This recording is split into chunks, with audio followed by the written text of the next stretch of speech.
सुल्तान Nureddin जंगी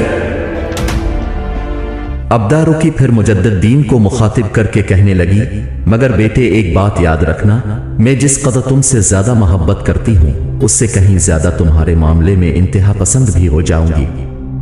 सब लोग इस बात को तस्लीम करते हैं कि शम्सदीन और खतलख की निस्बत मैं तुम्हें ज्यादा चाहती हूँ। ऐसा तुम्हारी अपनी शख्सियत की वजह से है, तुम्हारे अपने किरदार के बाइस है।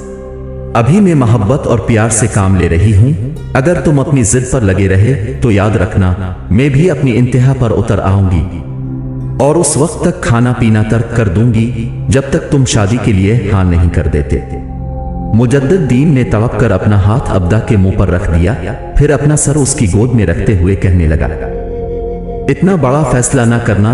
जिस रोज तुमने ये फैसला कर लिया उस रोज माँ ये बात समझ लेना कि वो दिन मुजद्दिद दीन की जिंदगी का आखिरी दिन होगा। माँ मैं अपने आप को दुश्वारियों कठिनाइयों में देख सकता हूँ, लेकिन मैं ये किसी सूरत बर्दाश्त नहीं करूंगा कि मेरी माँ भूखी प्यासी तड़पती रहे। नहीं, हरगिज नहीं। तहक्कुमाना से अंदाज में अब्दा ने कहा, माँ को भूखा प्यासा नहीं देख सकते तो फिर माँ की बात मानना होगी। इस पर घूरने के अंदाज में मुजद्दिद दीन ने शम्सदीन और खतलख की तरफ देखा और फिर कहने लगा, लगता है ये किसी खास मकसद के तहत मुझसे पहले घर दाखिल हुए हैं, वरना पहले ये हमेशा मेरे साथ ही घर में आया करते थे और मेरी आमद से पहले माँ इन दोनों ने मिलकर इस मौजू पर आपसे बात जरूर की होगी। इनके चेहरे भी बताते हैं कि कुछ इन्होंने किया है, इसलिए कि देखता हूं कि ये मुझसे कुछ नजरें चरा भी रहे हैं। माँ मैं इस बात को तो तस्लीम करता हूं कि तुम सब लोग मेरी बेहतरी और भलाई के लिए ये सब कुछ कर रहे हो, मगर देखो माँ, अब्दा ने इसे डांट दिया, देखो कुछ नहीं, बस मैं आखिरी फैसला करना चाहती हूँ। मुजद्दिद दीन ने फिर प्यार भरे अंदाज में अपना सर अब्दा के कंधे पर रख दिया, फिर कहने लगा, अच्छा माँ, अभी तो मैं लश्कर के साथ रुखसत हो रहा हूँ, मुझे दुआएं तो दो ना। मैं तुम्हारे साथ वादा करता हूँ कि जंग से लौटने के बाद इस मौजू पर बात करेंगे। और अब्दा ने फिर सख्ती से इसकी बात काट दी और क्या। मुजद्दिद दीन मुस्कुराया, हंस दिया, कहने लगा, और जैसा आप कहेंगी वैसा कर लेंगे। मुजद्दिद दीन के इन अल्फाज से सबके चेहरे खिल उठे थे, मुस्कुरा रहे थे। अचानक अब्दा ने अपने दोनों बाजू फैला दिए। मुजद्दिद दीन भी शायद समझ गया था, अपनी माँ के गले लग गया। अब्दा ने उसका सर, उसकी पेशानी चूमी, फिर अपने दोनों हाथों में उसका चेहरा लेकर जब वो मुजद्दिद दीन से कुछ कहने लगी तो मुजद्दिद दीन ने देखा उसकी माँ की आंखों में आंसू की झड़ी लग गई थी। मुजद्दिद दीन तड़प कर अलहदा हो गया और पूछा, तुम रो रही हो माँ? इस मौके पर अब्दा सिसक पड़ी थी। उसकी यह हालत ज़हरान और उबैदा बर्दाश्त न कर सकी। सबसे पहले भागती हुई उबैदा उठी, अब्दा को अपने साथ लिपटा लिया। इतनी देर तक ज़हरान भी पहुंच गई, उसने भी अब्दा का सर अपने कंधे पर रखा, फिर अजीब सा समा बंध गया। ज़हरान रोने लगी थी। उबैदा अब्दा के शाने पर सर रखकर सिसकियां और हिचकियां ले रही थी। शम्सदीन और खतलख उदास गुमसिम बैठे थे। इस मौके पर मुजद्दिद दीन अपनी जगह से उठा, उसकी अपनी आंखें भी नम हो चुकी थी। बड़े प्यार से उसने ज़हरान और उबैदा को अलहदा किया, फिर अपनी माँ के सामने फर्श पर बैठ गया, अपने दोनों हाथ उसके सामने जोड़ दिए और कहने लगा, माँ तुम रोई हो, इसका मतलब है तुमने मेरे किसी फेल को नापसंद किया है। माँ मैं बड़ा बदनसीब शख्स हूँ जिसकी वजह से मेरी माँ रोई, मुझसे गलती हो गई हो तो माफ कर दो। फिर उसके साथ ही मुजद्दिद दीन ने अपना सर अपनी माँ की गोद में रख दिया और अपने जुड़े हुए हाथ उसके चेहरे के करीब ले गया, फिर वो खुद भी सिसक पड़ा था। अब्दा ने मुस्कुराते हुए उसके दोनों जुड़े हुए हाथ अलहदा किए, उसका सर ऊपर करते हुए उसकी पेशानी पर बोसा दिया, फिर कहने लगी, बेटे ये ज़हरान और उबैदा खामखा जज्बाती हो गई हैं। मेरे ये आंसू खुशी के आंसू थे कि तुम कम अज कम मेरी बात मानने के लिए तो तैयार हो गए हो। बेटे पहले ये बताओ कि मरसीना नाम की वो लड़की कैसी है जिसकी तुमने मदद की थी। मुजद्दिद दीन मुस्कुराते हुए उठा, अपनी नशिस्त पर बैठ गया, फिर अपनी माँ की तरफ देखते हुए कहने लगा, बहुत अच्छी लड़की है।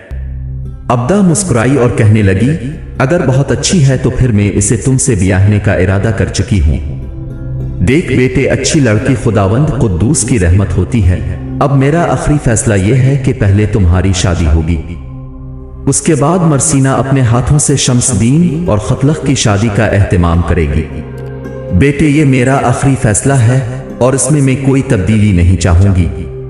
मुजद्दिद दीन उठ खड़ा हुआ कहने लगा, माँ, जो मर्जी है करती रहूं, मैं तुम्हारे इरादों में हाइल नहीं होऊंगा, बल्कि तुम जो कुछ करोगी उसकी हाँ में हाँ मिलाता रहूंगा। अब उठो और हस्बे साबिक हम तीनों भाइयों को रुखसत करो। मुजद्दिद दीन के इस फैसले से सारे खुश हो गए थे। फिर उबैदा भागती हुई बाहर निकल गई थी। थोड़ी देर बाद वो वापस आई, उसके हाथ में कुरान मुकद्दस था जो उसने अब्दा को थमा दिया। हस्बे साबिक नशिस्तगाह से निकली, सब उसके साथ थे। फिर अब्दा सदर दरवाजे के सामने कुरान मुकद्दस ऊंचा करके खड़ी हो गई। बारी बारी मुजद्दिद दीन, शम्सदीन और खतलख उसके नीचे से गुजरे। तीनों को सब ने अलविदा कहा। फिर वो तीनों वहां से रुखसत हो गए थे। थोड़ी देर बाद सुल्तान नूरुद्दीन के लश्कर ने हलब से कूच किया था। उनताकिया का नसरानी बादशाह रेमान मुसलमानों के इलाकों के अंदर यलगार कर चुका था। सुल्तान नूरुद्दीन जंगी बड़ी बर्क रफ्तारी के साथ अपने लश्कर के साथ इसकी तरफ बढ़ा। एक मकाम पर दोनों लश्कर एक दूसरे के आमने सामने आए। जंग की इब्तिदा करने के लिए उनताकिया के बादशाह रेमान ने अपने लश्कर की सफ़ें दुरुस्त करना शुरू कर दी थी। दूसरी तरफ सुल्तान नूरुद्दीन ने भी शेरकोह और मुजद्दिद दीन के साथ अपने लश्कर की तरतीब दुरुस्त करना शुरू कर दी। लश्कर के वस्ती हिस्से यानी कल्ब में सुल्तान नूरुद्दीन खुद रहा। अपने साथ उसने फखरुद्दीन मसूद और उसामा बिन मुर्शिद को रखा था। दाएं पहलू पर असदुद्दीन शेरकोह मेमना की कमांदारी कर रहा था। नजमदीन उसके नायब के तौर पर रखा गया था। मसरा यानी लश्कर के बाएं हिस्से का कमांदार मुजद्दिद दीन था। हस्बे साबिक शम्सदीन और खतलख दोनों उसके मातहत काम कर रहे थे। लश्कर की तरतीब दुरुस्त हो चुकी और हर कमांदार अपने लश्कर के सामने चला गया। तब सुल्तान ने अपने सामने एक निगाह दुश्मन के लश्कर पर डाली जो अपनी तरतीब दुरुस्त कर रहे थे। फिर लम्हा भर के लिए सुल्तान ने मैदान जंग पर निगाह दौड़ाई। उसके अंदर घोड़े दौड़ने के बाइस मैदान जंग की हालत ऐसी हो रही थी जैसे धुंध में लिपटी सरमा की भीगी धूप। आसमान पर बूंद बूंद पानी को तरसते बादल यहां वहां चल रहे थे। जमीन की खुश लबसी और रंग रानाई उड़ती धूल के अंदर मांद पड़ गई थी। फजाओं में खनकती सदाएं किसी खून आलूदगी की खबर दे रही थी।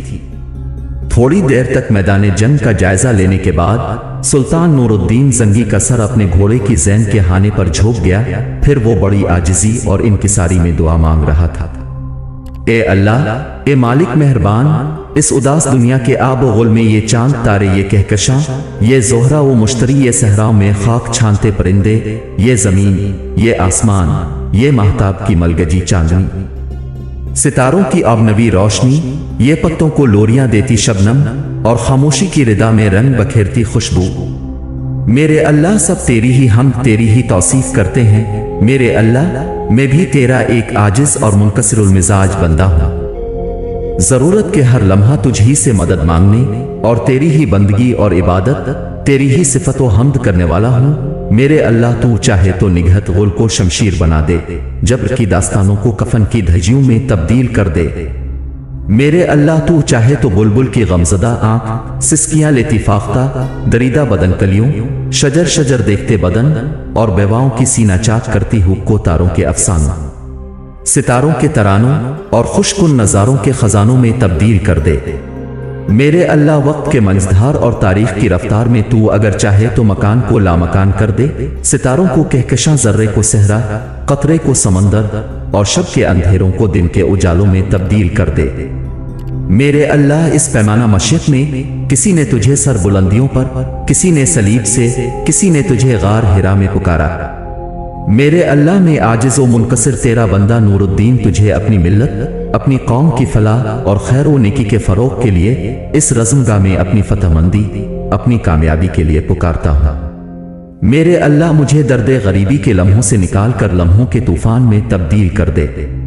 मेरे अल्लाह, हमारे मुकाबले में 7 समंदरों के इस पार से आने वाले तूफानों के मुकाबिल मुझे आग का दरिया और तिब्जानों के अंधेरे लश्कर के सामने कुव्वतमंदी की चट्टान बना दे।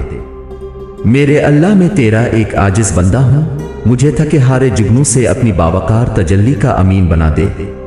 میرے اللہ خون کے چھینٹوں سے منہ دھونے والے دشمن اور مکاری کو ذہانت، نرم دلی کو کمزوری اور بکواس کو علم سمجھنے والے اس عدد کے سامنے میرے اللہ مجھے اور میرے ساتھیوں کو ان کے لیے آگہی کا آشوب، سمندروں کا عقید رقص اور فتح مندی کی بیدار چٹان بنا دے۔ میرے اللہ میں تیرے مقدس نام کے طفیل تجھ سے دشمن کے خلاف کامیابی اور فتح مندی کی التجا کرتا ہوں۔ اس کے بعد سلطان نے اپنا سر اٹھا لیا، وقت کی آنکھ نے دیکھا، اس لمحہ سلطان کی آنکھوں میں آنسوں کے چمکتے ستارے تھے، اپنی آستین سے سلطان نے آنسو پونچھے۔ اچانک اس کے چہرے پر سختی پھیل گئی، ایک قہر بھری نگاہ اس نے دشمن کے لشکر پر ڈالی، پھر دائیں بائیں اسد الدین شیر کو اور مجدد الدین ابن دایا کی طرف دیکھتے ہوئے اس نے تلوار فضا میں بلند کی۔ شاید یہ سلطان کی طرف سے ان دونوں کو ابتدا کرنے کا اشارہ تھا۔ اس کے بعد ایک طوفان اٹھ کھڑا ہوا۔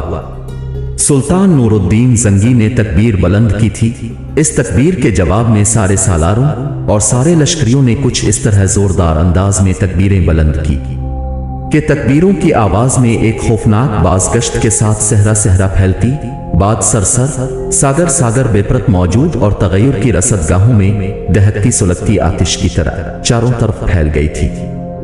اس کے ساتھ ہی سلطان نور الدین زنگی نے جنگ کی ابتدا کی، اس نے اپنے لشکر کو آگے بڑھنے کی ہدایت کی۔ پھر دیکھتے ہی دیکھتے سب سے پہلے انطاکیہ کے بادشاہ ریماٹ کے لشکر پر سلطان نور الدین زنگی اندھیری راتوں کا غمگین سما باندھ کر فنا کے گھاٹ اتارنے والے طوفانوں، فطرت کی جولاگاہوں میں ہر شے تلپٹ کر دینے والی آندھیوں اور منہ پر تمانچے مار دینے والی بے پناہ سردی کی سنگلی میں بہادری سے حملہ آور ہو گیا تھا۔ سلطان کے ساتھ ہی ساتھ دشمن کے پہلو پر عالم اسلام کا رجل عظیم اسد الدین شیر کو صلیبیوں پر دم بخود اور بے آسرا اور منزلوں کو موہوم کر دینے والے بہرہبت ناک اور بے یقینی کی دھند بھر دینے والی گرم ستیزہ کاری کی طرح حملہ آور ہو گیا تھا۔ اسی وقت مسلم امہ کا عظیم سپوت مجدد الدین ابن دایا راتوں کی جلن، دلوں میں دھڑکن، نغموں کی تواہے، نگاہوں کے خمار، مہینوں کی تڑپ اور سالوں کی کسر اور شکستہ کر دینے والے بگولوں، ذلت کے گرداب بھر دینے والی چنگھاڑتی چیختی شمال برفانی آندھیوں کی طرح ٹوٹ پڑا تھا۔ میدان جنگ کے اندر وادیوں کی غل اندامی لمس و لذت کی عطر افشانیاں، وقت کی نغمی سیلاب اور جاگتے لمحوں کی انگڑائیاں، سب خون آلودہ ہونا شروع ہو گئی تھی۔